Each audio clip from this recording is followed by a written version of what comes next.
بسم الله الرحمن الرحيم. الحمد لله رب العالمين، والصلاة والسلام على سيد المرسلين وعلى آله وأصحابه أجمعين ومن تبعهم بإحسان ودعا بدعوتهم إلى يوم الدين وسلم تسليما كثيرا كثيرا.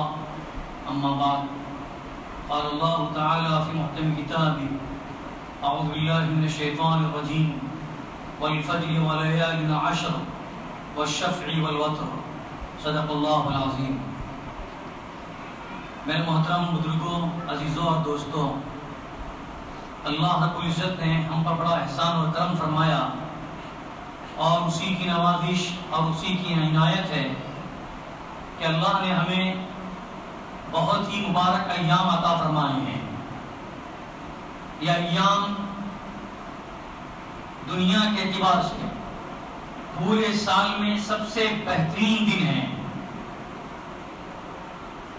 قرآن پاک کے اندر اللہ رب العزت نے اس کی فضیلت یوں بیان فرمائی: وَالْفَجْرِ وَلَيَالٍ عَشْرٍ، قسم ہے فجر کی اور 10 راتوں کی.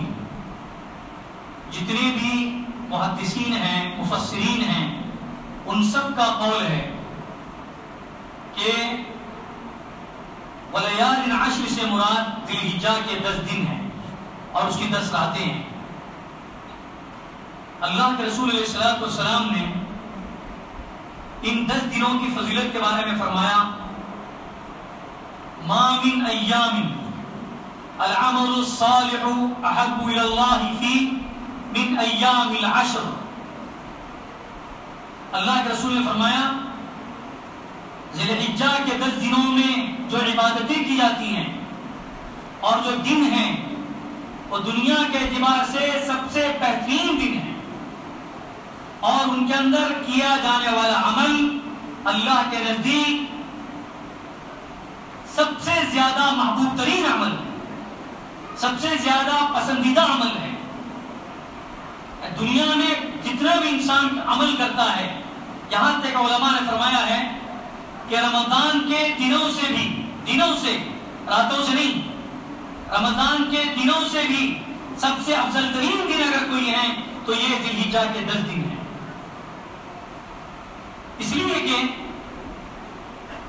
فتح الباری یہ صحیح البخاری کی بہت بڑی تشریح ہے، جس کو امام ابن حجر رحمۃ اللہ علیہ نے اس کی تشریح بیان فرمائی ہے.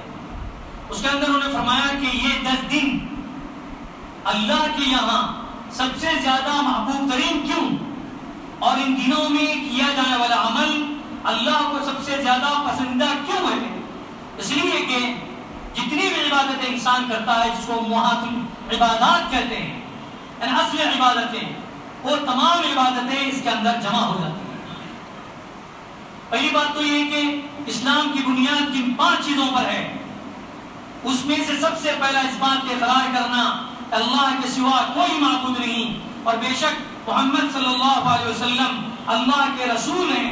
یہ حاجی بھی اس کی گنگناتا ہے اور غیر حاجی بھی اس کے گنگناتے رہتا ہے. اور جب تک انسان ان اقوال کو نہیں پڑھے گا، اس کے جو جز ہیں کہ سب سے پہلے انکار کرنا کہ لا الہ، کوئی معبود نہیں، کوئی طاقت والا نہیں، کوئی رزق دینے والا نہیں، کوئی عبادت کے لائق نہیں. اگر دنیا کی قومیں کسی کو اپنا معبود مانتی بھی ہیں تو ہم یہ کہتے ہیں کہ وہ عبادت کے لائق نہیں ہیں. سب سے پہلا جو کلمہ اور جس کا پہلا جز ہم کو یہ اقرار کرواتا ہے اللہ کی وحدانیت، اللہ کی کبریائی، اللہ کی بڑائی. خصوصاً ان دنوں کے اندر حاجی بھی الفاظ کو گنگناتا ہے اور غیر حاجی بھی الفاظ کو گنگناتا ہے. اس کے بعد رہا دوسرا محمد رسول اللہ، سب سے زیادہ پاکیزہ طریقہ، محتم بالشان طریقہ، جس طریقے کے اندر انصاف ہے، جس طریقے کے اندر عدل ہے، جس کے طریقے کے اندر پاکیزگی ہے، وہ اللہ کے رسول علیہ السلام کا طریقہ ہے. اس طریقے کو اپنانا تو سب سے پہلے ہم اللہ کے اس بات کا اقرار کرتے ہیں کہ اللہ کے سوا کوئی معبود نہیں، اور بے شک محمد صلی اللہ علیہ وسلم اللہ کے رسول ہیں. اور صرف رسول ہی نہیں بلکہ جو طریقہ لے کر آئے ہیں اس طریقے کو بھی ہم دل و جان سے تسلیم کرتے ہیں. تو ابن حجر رحمۃ اللہ نے فرمایا کہ ان 10 دنوں کے اندر جو 5 فرائض ہیں وہ تمام فرائض اس کے اندر جمع ہو جاتے ہیں۔ اس کے بعد نماز کو لیجیے، نماز تو ماشاءاللہ حاجی ہو غیر حاجی ہو، مسلمان جب بالغ ہو جاتا ہے تو اس پر نماز فرض ہو جاتی ہے، چاہے وہ مرد ہو چاہے عورت ہو چاہے بوڑھا ہو۔ وہ اگر کھڑے ہو کر نہیں پڑھ سکتا تو بیٹھ کر پڑھیں، بیٹھ کر نہیں پڑھ سکتا تو لیٹ کر پڑھیں، لیٹ کر بھی اس کے پاس طاقت نہیں ہے تو کم از کم اشاروں سے نماز پڑھ لیں۔ نماز کے متعلق تو اللہ کے رسول علیہ السلام نے آخری وقت تک اس کا تذکرہ فرماتے رہے۔ جب آپ کو سہارا دے کر مسجد میں لے جایا جا رہا تھا، ابن عباس رضی اللہ عنہ اور ایک دوسرے صحابی تھے، ان کے سہارے سے آپ چل رہے تھے، اس وقت آپ نے فرمایا الصلاۃ الصلاۃ الصلاۃ وما ملکت ایمانکم۔ آخری وقت ہے، نماز کے تعلق سے اللہ کے رسول نے فرمایا کہ دیکھو نماز کا خیال رکھنا، نماز وقت پر پڑھنا۔ اور پھر اللہ کے رسول نے فرمایا کہ جو غلام آپ کے ذمے ہیں، آپ اس کے آقا ہیں، عورتیں ہیں آپ اس کے ذمے میں آپ ان کا خیال کرنا۔ اللہ کے رسول صلی اللہ علیہ وسلم نے آخری دم تک اس کا تذکرہ فرماتے رہے۔ تو دوسری چیز ہے نماز، نماز کس کے اندر شامل ہے۔ اس کے بعد آئیے زکوٰۃ پر۔ زکوٰۃ بہت سے لوگ اس مہینے میں زکوٰۃ نکالتے ہیں، زکوٰۃ کے لیے کوئی مہینہ طے نہیں ہے۔ زکوٰۃ جب سال مکمل ہو جاتا ہے، چاہے وہ رمضان کا مہینہ آ جائے، شوال کا مہینہ آ جائے، ذی القعدہ کا مہینہ آ جائے، ہر اس کے سال کے اختتام پر زکوٰۃ نکالی جاتی ہے۔ تو دنیا کے اندر نہ جانے کتنے لوگ ایسے ہیں جن کی زکوٰۃ ان ایام میں نکالی جاتی ہے، کتنی بابرکت دن ہیں کہ جس کے اندر زکوٰۃ کا فریضہ ادا کیا جاتا ہے۔ اس کے بعد روزہ رکھنا۔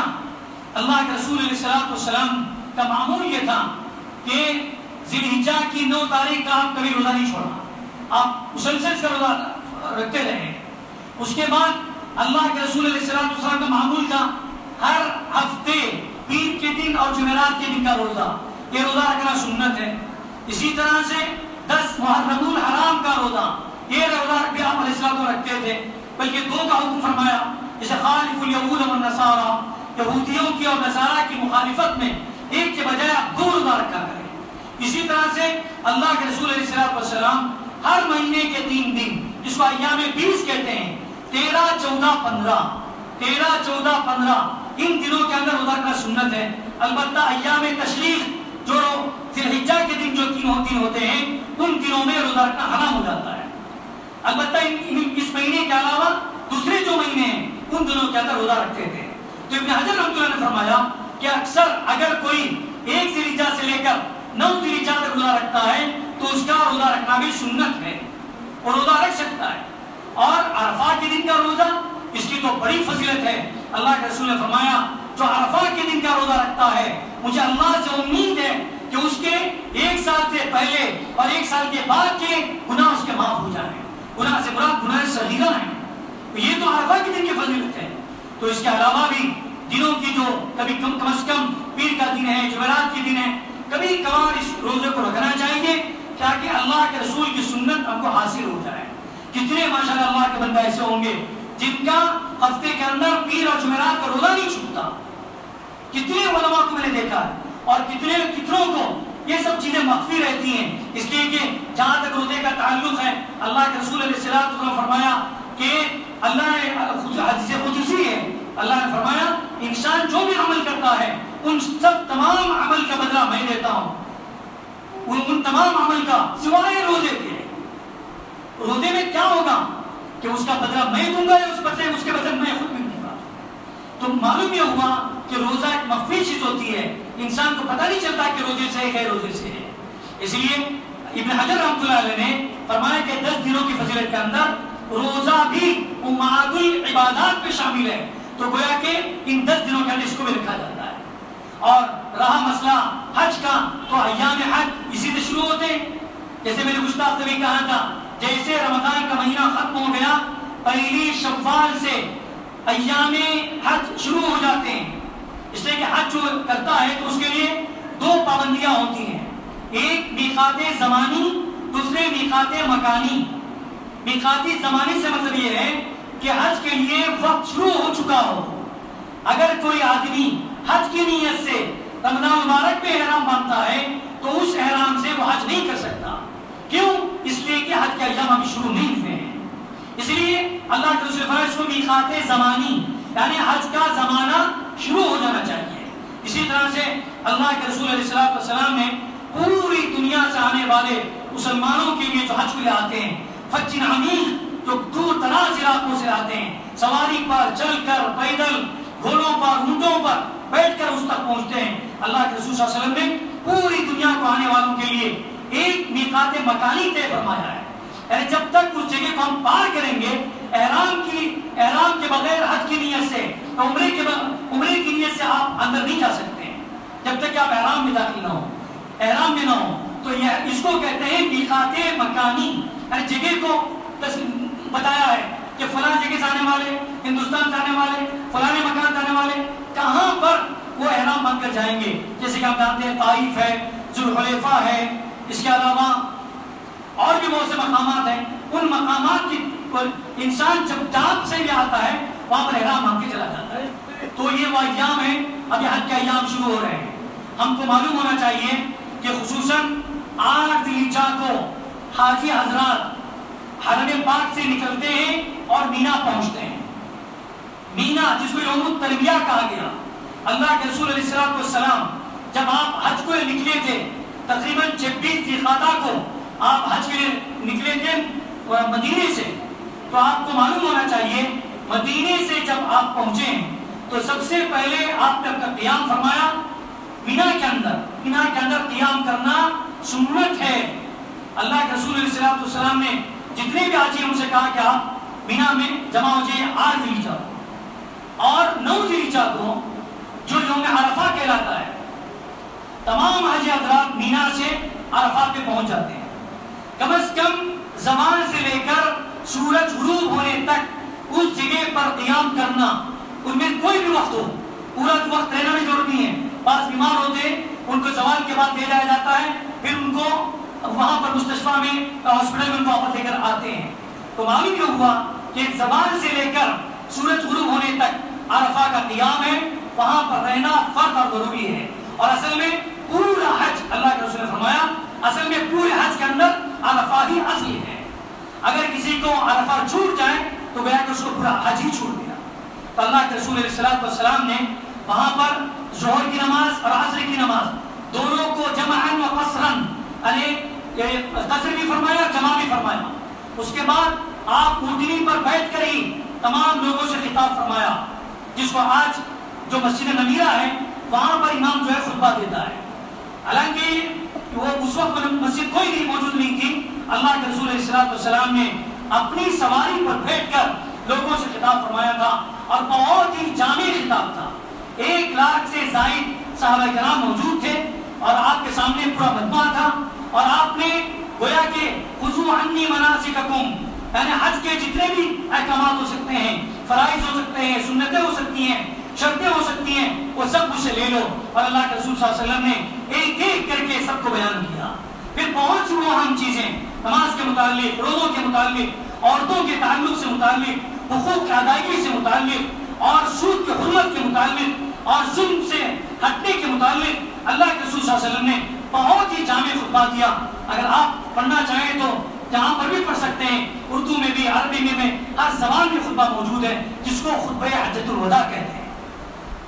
اس لیے کہ اللہ کے رسول علیہ السلام نے صرف ایک ہی حج فرمایا تھا، اور وہی حج آپ کا پہلا بھی تھا اور وہی حج آپ کا آخری بھی تھا۔ اس لیے آپ کو حجۃ الوداع یعنی رخصتی کا حج، اور اسی وقت وہ آیت بھی اتری تھی، اليوم اکملت لکم دینکم واتممت علیکم نعمتی ورضیت لکم الاسلام دینا۔ اللہ رب العزت نے یہ آیت اتاری، اس آیت کے اترنے کے بعد بڑے بڑے صحابہ رو پڑے، حضرت ابوبکر جیسا صحابی، حضرت عمر، حضرت علی، اور بڑے بڑے صحابی رو پڑے۔ معلوم یہ ہو رہا تھا کہ اللہ کے رسول علیہ السلام بہت دنوں تک ہمارے ساتھ رہنے والے نہیں ہیں، اس لیے کہ دین مکمل ہو چکا، اور دین کی جتنے بھی احکامات تھے وہ سب اتر چکے ہیں۔ اب دین اللہ کے رسول علیہ السلام ہم سے رخصت ہونے والے ہیں۔ اسی لیے ایک یہودی نے حضرت عمر رضی اللہ عنہ سے پوچھا تھا، کہا تھا کہ عمر تم جانتے ہو کہ تمہارے اسلام کے اندر، قرآن کے اندر ایک ایسی آیت اتری ہے، وہ آیت اگر ہم پر اتری ہوتی اور اللہ ہم پر اتارے ہوتے تو ہم اس دن کو اپنا عید کا دن مناتے۔ تو حضرت عمر نے فرمایا میں جانتا ہوں کون سی آیت ہے، اور حضرت عمر نے زبانی اس آیت کو پڑھا، اليوم اکملت لکم دینکم واتممت علیکم نعمتی۔ اس سے بڑھ کر خوشی اور کیا ہو سکتی ہے؟ تو اللہ نے ہم کو دین دیا تھا، تو اللہ نے ہم کو طریقہ اسلام دیا تھا، اس کے متعلق خود اللہ فرماتے ہیں کہ یہ دین کامل ہے، یہ دین مکمل ہے، اس کے اندر کوئی نقص نہیں ہے، اس کے اندر کوئی گنجائش نہیں ہے کہ دوسرا آدمی کوئی اپنے رائے سے رائے دے دے اور کوئی اپنا عمل بدل دے۔ یہ اللہ کے رسول علیہ السلام نے حج کے 90 دن یہ فرمایا۔ اس کے بعد جب زوال کا وقت ہو گیا، خطبہ وغیرہ دیا، پھر دعائیں کرتے رہے۔ غروب آفتاب کے وقت اللہ کے رسول صلی اللہ علیہ وسلم اتنا روئے ہیں اپنی امت کے لیے، پوری انسانیت کے لیے، کہ رو رو کر آپ کا برا حال ہو گیا۔ صحابہ کرام نے دیکھا، ان کی تصویر کشی کی ہے کہ ہم کیا بتائیں، بالکل زار و قطار ہو رہے تھے، جسے چھوٹا بچہ بلبلاتا ہے اور اپنی ماں سے کوئی چیز منواتا ہے، جس طرح سے چھوٹا بچہ روتا ہے اپنی ماں کے پاس، اس طرح سے اللہ کے رسول علیہ السلام اللہ کے سامنے بلبلا رہے تھے اور رو رہے تھے۔ یہ وہ دن تھا جس کو ہم عرفہ کا دن کہتے ہیں۔ آج بھی حاجی کچھ جگہ پر پہنچتا ہے تو جہاں موقع ملتا ہے اللہ کو یاد کرتا ہے، اپنی گناہوں کو یاد کرتا ہے، اپنے گناہوں روتا ہے، اس لیے کہ سب سے زیادہ اگر شیطان صحیح ہوتا ہے تو عرفہ کے دن ہوتا ہے۔ اس لیے کہ اللہ تعالیٰ اعلان فرماتے ہیں اتونی شعثا وغبرا، یہ لوگ میرے پاس احرام باندھ کر لبیک اللہم لبیک کی صداؤں کے ساتھ، تکبیرات کے ساتھ یہ کہتے ہوئے بال بکھرے ہوئے ہیں اور پراگندہ ہیں، آتے ہیں، اپنے گناہوں پر رو رہا ہے، کوئی اپنے گناہوں کو یاد کر کے رو رہا ہے۔ اللہ تعالیٰ فرماتے ہیں کہ میں نے اس مجمع کو معاف کر دیا۔ تو جب اللہ تعالیٰ اس مجمع کو معاف فرماتے ہیں، شیطان سب سے زیادہ ذلیل ہو جاتا ہے۔ تو میرے بزرگوں اور بھائیوں، یہ وہ دن ہے جس کو ہم کو سمجھنے کی ضرورت ہے۔ اتنے بڑے فضیلت کے دن ہیں، اتنی بڑی فضیلت۔ سب سے پہلے ہم کو اللہ کا شکر ادا کرنا چاہیے، اللہ نے ہمیں اتنی زندگی دی ہے، ان ایام میں ہم کو شعب داخل کیا ہے۔ اب ہماری ذمہ داری ہے، فضیلت کے سننے کے بعد اب ہماری ذمہ داری ہے، اس دین کی حفاظت ہمارے ذمے ہے۔ ہم آخری حد تک اپنے اسلام پر، ایمانی کیفیات پر عمل کریں گے تو انشاءاللہ دین باقی رہے گا۔ آج ہمارے بزرگوں نے چھوٹی چھوٹی چیزوں پر عمل کیا، چھوٹی چھوٹی سنتوں پر عمل کیا، اس لیے آج ہم یہ ماحول دیکھ رہے ہیں۔ اگر وہ بزرگ ان سنتوں پر عمل نہیں کیے ہوتے تو پھر ہمارا ماحول کیا ہوتا؟ اگر آج ہم عمل نہیں کریں گے تو کیا ہوگا؟ اس کو بھی اللہ نہ کرے ایسے دن دکھلائیں، لیکن دیکھنے والی آنکھیں اس حالات کو بھی دیکھیں گی۔ اس لیے اللہ نے جو دن دیے ہیں، سب سے پہلے ہم کو اللہ کا شکر ادا کرنا چاہیے، اور کچھ اعمال کی مواظبت، پابندی کرنی چاہیے۔ سب سے پہلی چیز، جیسے میں نے کہا کہ اللہ نے ہم پر نمازیں فرض کی ہیں، نماز کو پہلے وقت پر پڑھ کر آنے کی کوشش کریں، پڑھنے کی کوشش کریں، مسجد میں آنے کی کوشش کریں۔ جیسے رمضان مبارک میں ہماری مسجد کھلی رہتی ہے، صبح میں لوگ آتے ہیں، شام میں آتے ہیں، عصر کے بعد پڑھ رہے ہیں، زہر کے بعد پڑھ رہے ہیں۔ اسی طرح سے یہ 10 دن کا ماحول بنایا جائے۔ بارش کا ایام ہے، گھر پر بیٹھ کر اپنا وقت گزارنے کے بجائے مسجدیں قریب ہیں، مسجدوں میں جا کر کچھ قرآن کی تلاوت کریں، کچھ ذکر و اذکار کریں۔ ان دنوں کے اندر اللہ کی تکبیر بیان کرنا، تحمید کہنا، الحمدللہ کہنا، تحلیل لا الہ الا اللہ کہنا، استغفار پڑھنا، سب سنت ہیں، سب سنت ہیں۔ ہر وقت پڑھیے، گھر پر پڑھیے، آپ جہاں پر بازار میں ہے تب پڑھیے، راستے پر ہے تب پڑھیے۔ اللہ کی تعریف بیان کرنا، اللہ کی بڑائی بیان کرنا۔ جیسے کہ میں نے کچھ ہفتے بھی کہا تھا کہ جنت میں انسان جب جائے گا تو جنت میں جانے کے بعد اس کو ایک چیز کا افسوس ہوگا کہ اگر میں دنیا کے اندر میری زبان ذکر سے اگر تر ہوتی، ذکر سے اگر تازہ ہوتی تو میرے باغات اور زیادہ کشادہ اور زیادہ لہراتے ہوتے۔ وہاں پر جانے میں اس کا افسوس ہوگا۔ اس لیے جتنا وقت ہم کو ملا ہے اس کے اندر ہم تکبیر پڑھیں، اللہ اکبر پڑھیں، تحمید پڑھیں، اللہ کے واسطے ادھر ادھر کی باتیں کر کے اپنا وقت ضائع نہ کریں۔ ہم جہاں چار جمع ہوتے ہیں ادھر ادھر کی باتیں ہوتی ہیں، مسجدوں کو بھی اگلی بخشتے ہیں۔ اس لیے گزارش یہ ہے کہ جب موقع ملا ہے، اتنے عظیم الشان دن ہیں، تمام اپنے محدثین مفسرین نے لکھا ہے کہ رمضان سے بھی دنوں کے مقابلے میں رات تو نہیں ہو سکتی ہے، اس لیے کہ رات تو لیلۃ القدر کے حیثیت سے رمضان کی جو قدر ہے وہ بہت بڑھ جاتی ہے، لیکن دنوں کے اعتبار سے 10 دن بہت سے علماء نے اس پر اتفاق کیا ہے کہ رمضان کے دنوں سے بھی یہ دن سب سے افضل ہیں۔ تو ہم کو کیسے گزارنا چاہیے؟ اسی کے ساتھ ساتھ نماز وقت پر پڑھی جائے، الحمدللہ کا ذکر ہو، استغفار کیا جائے۔ دنیا کے حالات سے ہم جانتے ہیں کہ کیا کیا سازشیں، کیا کیا منصوبے ہو رہے ہیں۔ ہمیں اس وقت میں ہمارے لیے صرف ایک دروازہ باقی رہ گیا ہے۔ اس ہندوستان کے ماحول کے اندر بھی ہم جس پر تکیہ کیے بیٹھے تھے، ہم کو جس پر بھروسہ تھا، وہ عدالتیں کیا کر رہی ہیں، ہم سب کو اس کا علم ہے، اس کی تفصیلات میں جانے کی ضرورت نہیں ہے۔ اس بادشاہ کا دروازہ کھٹکھانے کی ضرورت ہے جس کے دروازے میں کبھی ناانصافی نہیں ہے، کبھی ظلم نہیں ہے، ہمیشہ کا عدل ملے گا۔ وہ ہے اللہ کا در، وہ ہے اللہ کا در۔ اگر ہم اللہ کو پکاریں گے، اللہ سے اپنی فریاد کریں گے، اللہ سے اپنی بے کسی، عاجزی، بے بسی، مجبوری، ہمارے ظلم کو اللہ سے بیان کریں گے، کوئی بعید نہیں ہے کہ اللہ کی مدد شامل حال ہو جائے۔ اور جب اللہ کی مدد اترے گی، بدر کے دن آپ کو معلوم ہونا چاہیے 313 کے مسلمانوں کی تعداد تھی، ہزاروں کی تعداد میں مسلم تھے، لیکن 313 ہزاروں پر بھاری پڑ گئے۔ اللہ نے خود قرآن میں فرمایا ایسے ایسے فرشتوں کو نازل کیا گیا کہ مسلمانوں کی طرف سے ان فرشتوں نے جنگ لڑی اور غیروں کو، مشرکوں کو میدان چھوڑنے پر مجبور کیا اور شکست خور ہو کر میدان کو بھاگ کر چلے گئے۔ تو کیا وہ اللہ کی مدد آج نہیں آ سکتی ہے؟ ضرور آ سکتی ہے میرے بزرگوں اور بھائیوں، بشرطے کہ ہم کو ایسا دل چاہیے، ہم کو ایسا خلوص چاہیے، ہم کو ایسی زبان چاہیے، ہم کو ایسا ذہن چاہیے کہ جس ذہن سے اللہ کی مدد ہم اپنی طرف کروا سکتے ہیں۔ اور آج یہ وقت ہے، آج یہ وقت ہے۔ اس لیے اللہ کے رسول نے فرمایا ہر آنے والا دن کل کے مقابلے میں خراب آنے والا ہے، ہر سال گزشتہ سال کے مقابلے میں خراب سال آنے والا ہے۔ اس لیے اللہ کو منانا، اللہ سے استغفار کرنا، توبہ کرنا، گناہ سے اللہ سے معافی مانگنا، یہ میرا اور آپ کا اولین فرض ہے۔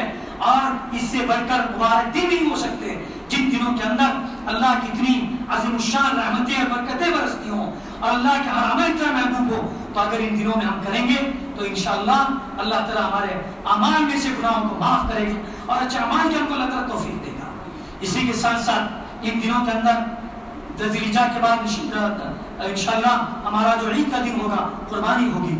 قربانی کے تعلق سے آئندہ انشاءاللہ میں تفصیل سے گفتگو کروں گا، لہذا صرف ایک بات ذہن میں رکھیں، ہمارے حالات کے تقاضے کے مطابق ہم کو پہلے آزادی تھی، ہم جیسے چاہے قربانی کی، جو سے چاہے جانوروں کی قربانی کی، لیکن حالات کے تقاضے کے مطابق ہم کو سمجھنا چاہیے کہ کن جانوروں کی قربانی کو کرنی چاہیے، کن جانوروں کی قربانی نہیں کرنی چاہیے، کیسی کیسی احتیاطیں برتنی چاہیے۔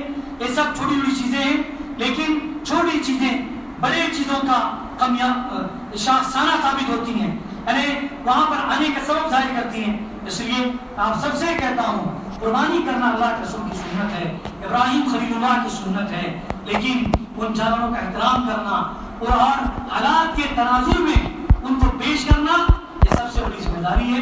اس لیے کوئی ایسا قدم ہماری طرف سے اٹھنے نہ پائے، نوجوانوں سے کہتا ہوں خصوصاً کوئی قدم جانوروں کے تعلق سے کہ جس کی وجہ سے کوئی یہ کرے اور پورا گاؤں بھگتے، ایسا ہرگز نہیں ہونا چاہیے۔ جتنا ہم احتیاط کر سکتے ہیں اس احتیاطی پہلو کا خیال رکھنا چاہیے۔ اللہ سے دعا کرتے ہیں کہ اللہ تعالیٰ مجھے بھی اور آپ کو بھی ان ایام کی خیر و برکت سے مالا مال فرمائیں، اور جو لوگ دنیا کے دور دراز علاقوں سے اللہ کے حضور ایک ڈیلیگیشن کے طور پر، ایک وفد کے طور پر پہنچے ہوئے ہیں، اللہ تعالیٰ ان کے حج کو قبول فرمائیں، ان کے ایک ایک عمل کو قبول فرمائیں، اور آسانی کے ساتھ تمام ارکان کو اور تمام مراحل کو اللہ تعالیٰ طے فرمائیں۔ وآخر دعوانا الحمدللہ رب العالمین، سبحان اللہ بحمدہ، سبحانک اللہم بحمدک، اشہد ان لا الہ الا انت، استغفرک و اتوب الیک، سبحان ربک رب العزة عما یصفون، وسلام علی المرسلین، والحمد للہ۔